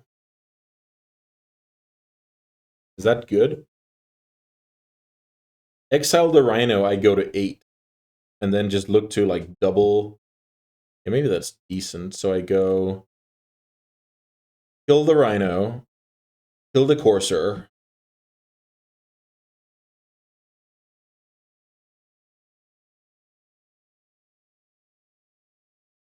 Yeah, let's try that. Skyclave, kill the Courser, play land, and now I can choose between having a bigger loose focus up or play Teferi and have a counter unless you pay 2. I'm not too sure what's best. Maybe I don't need the extra cards. I just need it as like a 5 mana deal with anything for next turn. Okay, I become the Monarch here. My opponent had 3 life. And I'm passing the turn here. Great draw. Then I'm discarding Hollow Fountain. I think that's fine. Opponent gets a trigger they can't use for anything. Like that card is awesome. Like if you don't have any creatures in play, it doesn't do anything. But if you just have a creature in play, no matter if you're the Monarch, if that creature just grows. This is a 3 mana Monarch card that does something completely insane when you're the Monarch, and just super solid when you're not. So let's see here. This is a lot of mana. I like the look of this. Zenith for 9. Yeah. I'm not gonna allow that opponent. I'm gonna lose focus. The opponent knows what's coming, and wow, we take game 1 here. What a grind. I want the Winds of Abandon against green. I can get into the game and I can destroy all my opponent's stuff. I love that. So the question becomes, what is it that I don't love? My opponent has shown a lot of stuff where I'm like, oh, okay, I want my Laura and I want my Apparition. I want to be able to attack with True Name. Maybe I want to fly over with Brazen. I want my counters, I want my removal. I think the only thing I can cut is land or ramp. Maybe I just cut ramp and I hope to play on curve. I think that's reasonable. The ramp isn't like insane in the deck to begin with, so doing this is super reasonable. Okay, another kind of land heavy hand. But I mean, we have good plays up the curve. But with no turn 1 play, I like that a lot. Ooh, Spell Pierce. So since my opponent's shown Sylvan Library, I'm going to hold up Spell Pierce turn 1. So the dream is, I was about to say, when you have a Caracas, is like the green deck, don't play Dork turn 1, then turn 2, Raffellos, and you can just bounce it, but man can dream. Okay, Zenith for 1, I'm gonna Spell Pierce. You don't know if Spell Pierce is gonna be good or not, so mainly you just Spell Pierce whenever you can. That's like, I would say, a decent rule of thumb. Actually, a cost of developing this island is I can't go turn 3 interaction if I go Shelldock now. But I still like holding up Pierce on that turn. It's just something I didn't think about. Wow, yeah, that card is awesome. So now the opponent's the Monarch. So my only counterplay here is to go Skyclave, get rid of the court. It's not like huge or anything, but it's so that I'm hoping my opponent can only play 1 creature and I can take back the Monarch. That's the dream in a situation like this. 4 mana, Hex Drinker. It looks like Council's Judgment is really gonna pull its weight here. Opponent draws another card. And I have the Clutch Council's Judgment. Develop the Shelldock, see what's going on. There's a walk. What's most important here? A walk or a walker? Could easily be a time walk. Let's put a time walk under there. And I attack here. There aren't any haste creatures I can think of that don't just also power through the Apparition, but I mean, Stomping Ground. Okay, that's all. That's a good card. Let's see if the Hermit is... Yeah, that's super annoying because it kind of takes back the... Okay, great draw. It takes back the Monarchy. Let's just go a little bit deeper here. So maybe we get to Wrath, our opponent here, if I draw land. I need to be more specific. Okay, there it is. So if I want to, I can Winds of Abandon my opponent. They get 1,000,000 lands. I'm trying to think about why my opponent zenith'd for 9 in one game. In the other game? Was that just Crater Hoof or something? I think I'm supposed to... This is so scary. But I think I'm supposed to Winds my opponent here. Okay. Winds of Abandon, here goes nothing. And then I'm gonna attack for 2.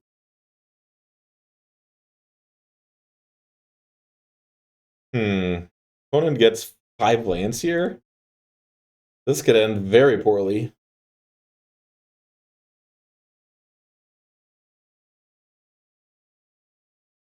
Come on, opponent, don't do it. Omnath is a good one. Opponent draws a card. Forcer.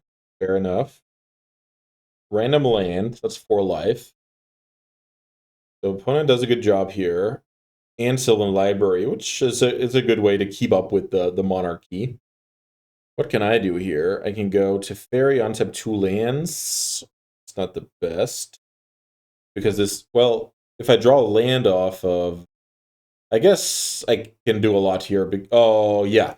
Now I have a cool one. If I go Punter first, I reduce my deck to... Let's just go any order here. These are pretty bad. I reduce my deck to 21. Then I can go to Fairy, draw.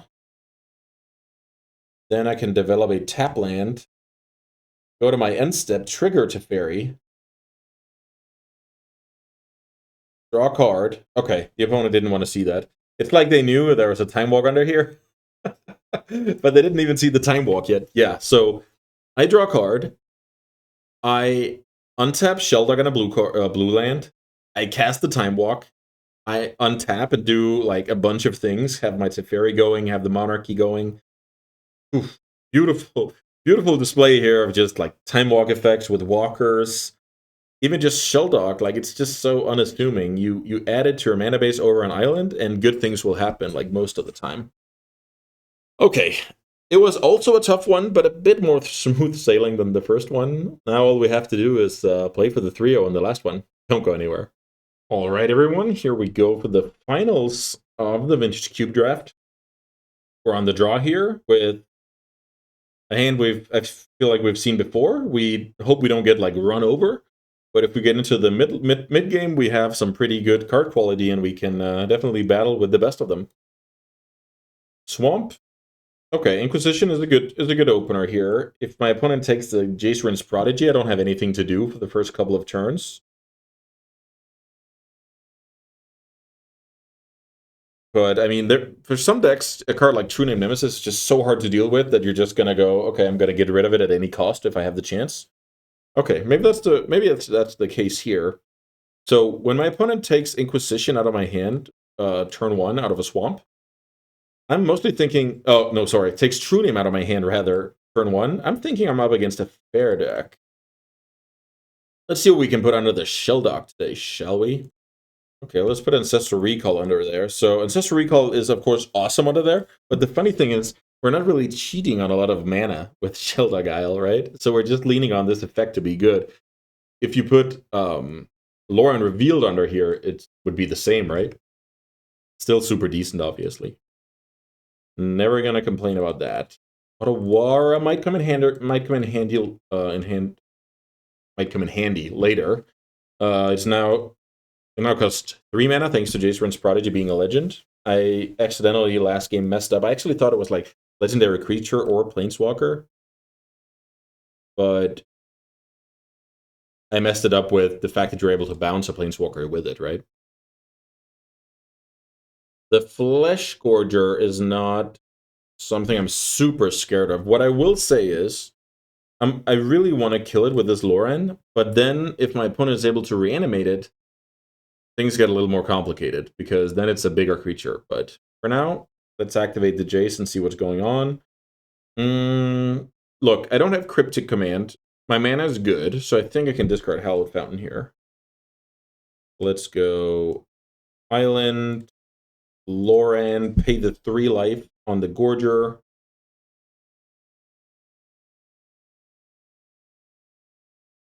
You want to pay 3 life to prevent this? Yes, please. It's actually an awesome... I like this card. Like, hard to block, great in racing situations. If you want to kill it, you take damage. So I like it in just black aggressive decks. So the counter argument is those aren't that popular, right? My opponent's on some 4-color Flesh Scourger deck. Is this the reanimation? Oh. Grizzlebrand hits the yard. Very bad sign for me. Does it also hit the battlefield? That's what I want to know. The opponent did a great job of making me worry about the Gorger. Yeah. Perfect. Perfect. I even drew the Spell Pierce that would have prevented this, but it wasn't realistic for me to keep up the Spell Pierce in that spot, I think. Yeah, Grizzlebrand is just unbeatable, because even if I kill it, my opponent's drawn 7 cards, and this deck is not putting on any pressure. I can't see, like... Even though I can bounce the Grizzlebrand, the damage is just done now, I feel like. Okay, so my only shot in this game is going 3 mana Otawara, Lauren being a legend, hold up Pierce, hope to somehow bridge to Spellseeker Time Walk, doing some chip damage, getting down to the Ancestral, and then kind of hoping to beat a draw with at least half of them being lands from the opponent. That's like everything I can dream of at this point. And even if that's the case, the Grizzlebrand is coming at some point. So I kind of have to do a good job in a certain window, you can call it.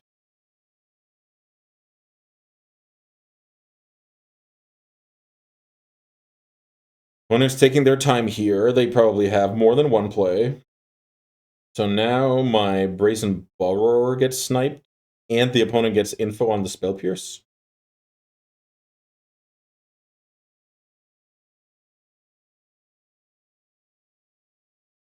Borrower is gone. Let's see what they exile from my graveyard. I'm really not sure what makes sense here from their point of view. And Nemesis is gone from the graveyard. Maybe, like, if they play Exhume or whatever, that makes sense. If they never see a world where they want to reanimate my true name, then it's a good play. Palantir getting pierced here is... Yeah, I'm a bit worried, because my opponent knew this was going to happen. And then it's like, what am I losing to next turn that makes this worth my opponent's while? Okay, this is awesome. I like this play. I've used this a lot in Vintage, like paying for Flusterstorms and the like. Okay, but at least that delayed Grizzlebrand, right?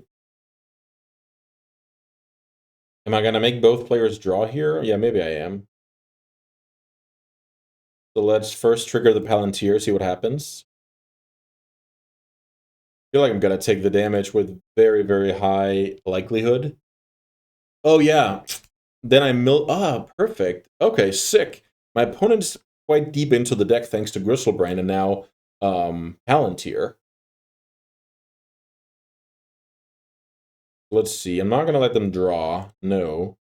I take 3 damage. Opponent's at 21 cards, so I can Ancestral Recall very soon. Wow, Caracas the draw. Okay. Now we're cooking, because now I can go attack, bounce my own Laura, and kill the Palantir. I like that. Like, we have a fighting chance now, which is not something I expected to say after the Grizzlebrand. Bounce Loran. Play Loran, kill Palantir. That card is just annoying. It's going to keep accumulating value. Now all it did was deal me 3 damage.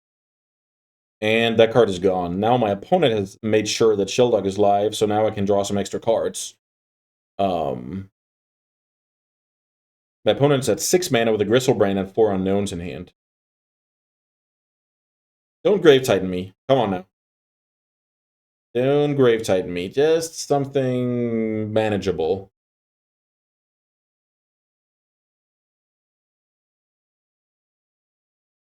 That is very manageable. And then... come on now. Okay, that card is strong, but beatable. Oust. So let's cast Ancestral Recall, see what happens. Opponents with 19 cards in deck. Ancestral Recall into what? This is quite terrible. Am I just gonna let my opponent? Yeah, I think I have to. Staff draw? Yeah, I think so, but it's so bad. Staff draw. Put a counter on it, sure. Draw because I have like some tap lands, etc. So then I have my own copy of Shorekai, Genesis Engine. My opponent has a Gristlebrand in hand. I'm super scared of that fact. The only positive is I can have up loose focus next turn, which is most likely going to be my plan. Opponent's going to draw 2, bin 1. That card just gets out of control quickly. Right now I'm focusing on my opponent's life total. Also, pretty awesome, my opponent discarded a land, which means they're playing his Hardcast Gristlebrand. Oh, what is this? Metamorph? Maybe? Oh, Tenacious Underdog. Okay. That is fair. I'll take 3 damage here. My opponent's down to 6. Huh. Then land. Gristlebrand left in hand, which is most likely going to be my opponent's play next turn. Underdog goes to the yard. Huh. Maybe this game is not out of reach. Fairy is a good one. But I think I'm supposed to... if I attack for 1 in the air, then I can go counter the Gristlebrand, play Brace, and attack my opponent down to 1. I like that a lot as well. Okay, let's attack for 1. Also, the Gristlebrand doesn't do anything in the face of Caracas. Maybe that's something I should think about. Does that make me want to Teferi instead? No, I think that's fine. So I'm holding up Counter Magic and Brace, and I have triple blue. So I have like miscalculation mode on this one. Yeah, this could get super complicated.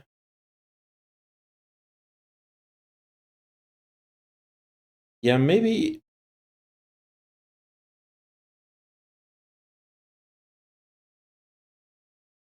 2 greater. So if my opponent has 3, like 1 more creature, they can crew the guy next turn. Question is, if my opponent is playing the Gristlebrand... okay, they try and Mind Twist me for 6. I mean, we take that because we spend our whole turn holding up the loose focus. So right now I lose focus, I play Brace, and I attack my opponent to 1.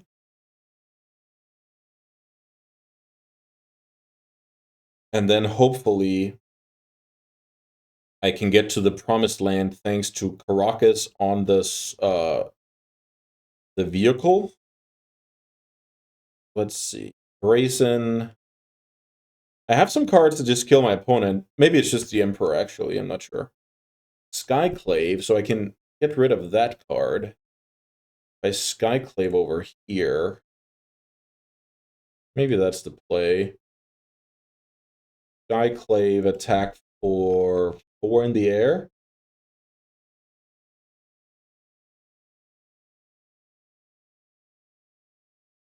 Let's try. So that means that both of my creatures are lethal. My opponent needs to come up with an answer for both. They can't underdog. Bristlebrand doesn't do anything. I think I'm in a reasonable shape here. There are some cards that kill me, but it has to. My opponent needs to have like a couple of things, right? I need like double spud removal. Okay, that's a start. That is definitely a start. So Snapcaster, what? Just Bolt? Bolt, Snapcaster, Bolt? Yeah, I was actually pretty close to just being dead here. Okay, so my flyers are not in the picture anymore. Good thing is my opponent can't attack with the pilots versus my 2/2. We actually get to have more of a game here. It's pretty awesome. Pretty awesome. I don't have any plays end of turn. I don't want to give my opponent life. That's the thing. So maybe I just go... My turn to play this card out?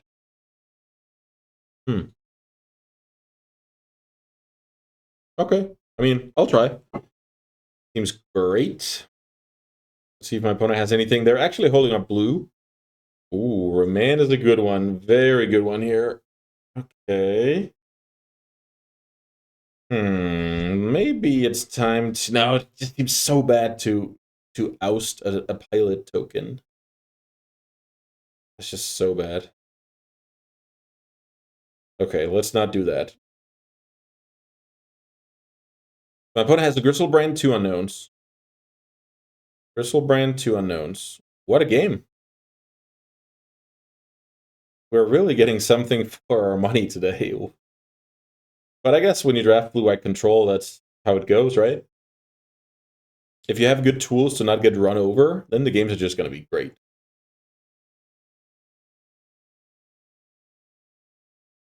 Okay, so I guess the Snapcaster gets in there.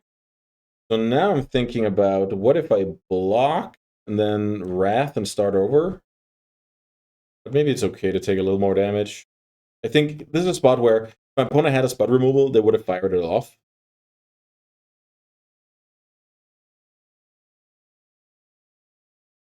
You have Gristlebrand, 2 cards. Grave Titan. Okay. Grave Titan is a good one, but it's not going to do anything here. I mean, it's going to like make me pull the trigger on the dam. That's what it's going to do, right? So draw. Gideon is a decent one. So I go... Huh. This is actually funny because... Okay, I'll attack first. Yeah, I gave up the Wrath there. So if my opponent knows what's going on, they just block with a pilot and laugh at me. Yeah, I gave up the play there. There is some kind of chance, if my opponent's not heads up, that I can get like a block. Opponent gets the token, then I sweep. But yeah, pretty niche. So now what I have to do is go give my opponent the 4/4, then kill the 4/4. Not ideal, but it's fine. My opponent has Gristlebrain and 2 unknowns. Those 2 unknowns can be bad cards, and I'm winning. They can be great cards, and I'm just losing with a bang here. Let's see. I'm really excited about the conclusion of this game. So if my opponent doesn't have a play here, okay, I think they're supposed to at least play Gristlebrand to like steal a mana away from me, but they didn't do that, so I'm happy about that. Let's see, 1, 2, 3, 4. Gideon kills the fastest here.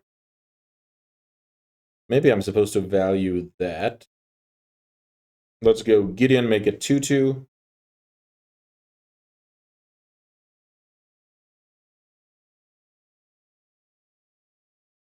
Force a negation it is. Okay.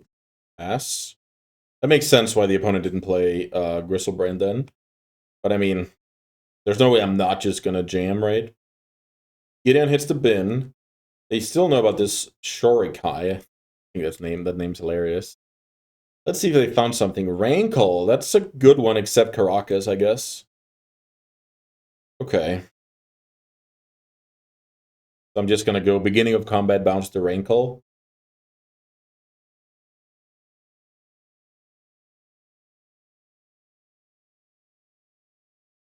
And then my opponent goes Underdog. Sure.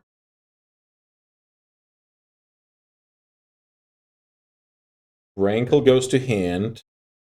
Opponent attacks me to 5. And then there's no more, what's it called? Blitzing or whatever. Yeah, no more blitzing. Opponent does draw a card there. Super solid. Reprieve is a great one. So now I go...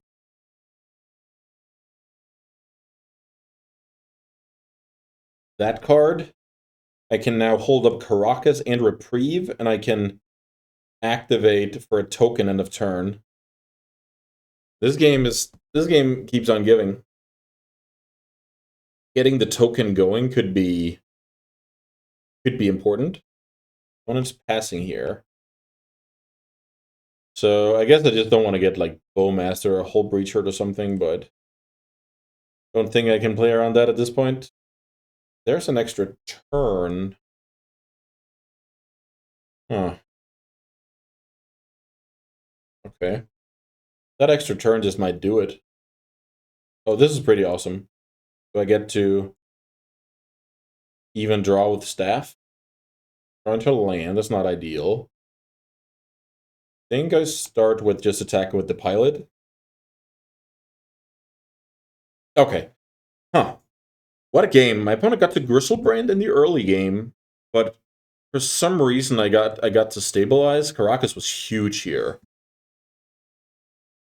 Okay.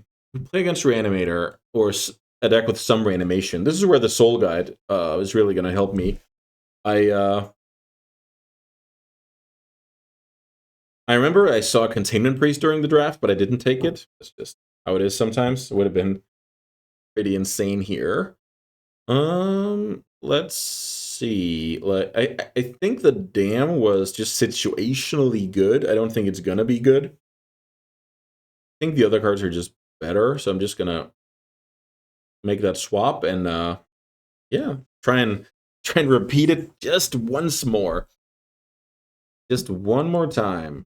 Okay, now we have a low number of lands hand, but the Ponder is kind of, we're looking for the Ponder to be the get out of jail free card here, and let us cheat a little bit on like what's in the hand initially, but expect to get there. I mean, it helps when you just draw the plane straight up. So let's see here. This is our third land. This is a counter. Yeah, I'm gonna take these cards because they're solid, and I have a lot of means to, you know, go deeper and find land number 4 and 5. I think that's reasonable. How do we play here? I feel like Staff is the way I'm gonna play. The next turn I can activate Staff, hold up counter. And I'm actively looking to, you know, get deeper into my deck and get to some lands at some point. So yeah, I like this.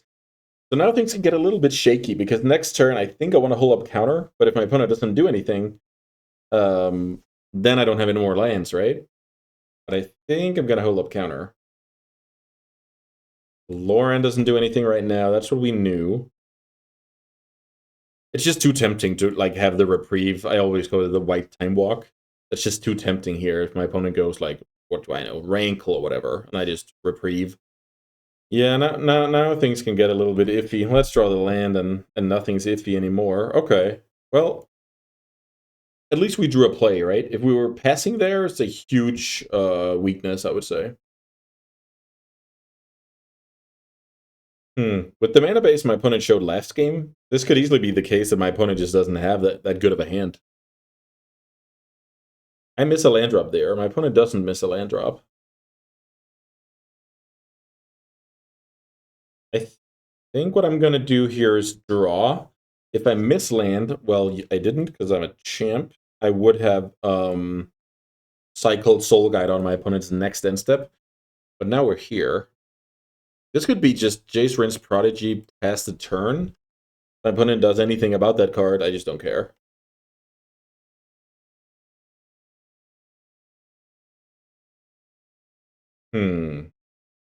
So the longer the game goes, the better shape I think I'm in, right? With what I've seen out of my opponent's deck. Because they just have so much stuff that accidentally, accidentally, so to speak, just winning the game, right? While I have a lot of disruption. So what do we feel about a card like this? My opponent did not play a land. This could be a good reprieve. If I reprieve here, I can maybe flip my Jace. Let's see. Baleful Strix. That card is fine. Yeah, now I can flip my Jace, which is pretty awesome. Unless I get negated or, yeah, unless I get negated, exactly. Wow, time. Okay. I have great options here. I did see Force Negation last game. So what I'm thinking I might want to do here is I go play land, play Time Walk, assume it resolves. Flip my Jace. Play Lauren to kill the Strix. Tick up Jace to 6. Get ready to Time Walk some more. Yeah, I think that's just... I think that's just how you play Magic the Gathering here. My opponent wants to force a negate here. Great value. I mean, love that. Yeah, let's turn that sideways. Otawara is not gonna be awesome here compared to the rest of my hand. Kill plus untap. Yeah, this is insane. Now I even drew the true name. So now I go True Name Nemesis, Flashback Time Walk, attack for 2. This is absurd. I have 2 more Time Walks in the bank here. Because I go my turn, tick up, Time Warp target me. Oh yeah, that's Magic the Gathering for you. Just obscene. Just absurd here. Yeah, that'll do it. Oh my god, that'll do it. How many time walks did I went for there? Did I just go for 4 time walks in a row? That's a beautiful. That's how I envisioned the deck playing out when I drafted it. But the games, especially rounds, I guess just all 3 rounds were just so tough. Never having like the nuts, always having like good options. I really had to at least play above my average to stay in those games and try and find a way out of them. And then of course some fortunate circumstances allowed me to win those games. But yeah, this deck was pretty cool. Like especially the Time Walk recursion, Jace Rince Prodigy. I remember seeing it in the draft, and it was in the same pack as something else that was good. But just the fact that I picked Time Walk early was just the tiebreaker for, okay, I'm going to take Jace Rince Prodigy. That's just a way to win games out of nowhere. And obviously, yeah, this was just the perfect. I drew the Time Walk. Then I could do that twice. I already had the Warp, and I could do that twice. I drew the True Name, so I had a kind of a tempo plan. Beautiful Magic, right? Like, he was the best. All right, guys, that's going to do it for me today. I hope you guys enjoyed the video, and yeah, see you soon for more awesome Eternal Magic. Bye, everyone.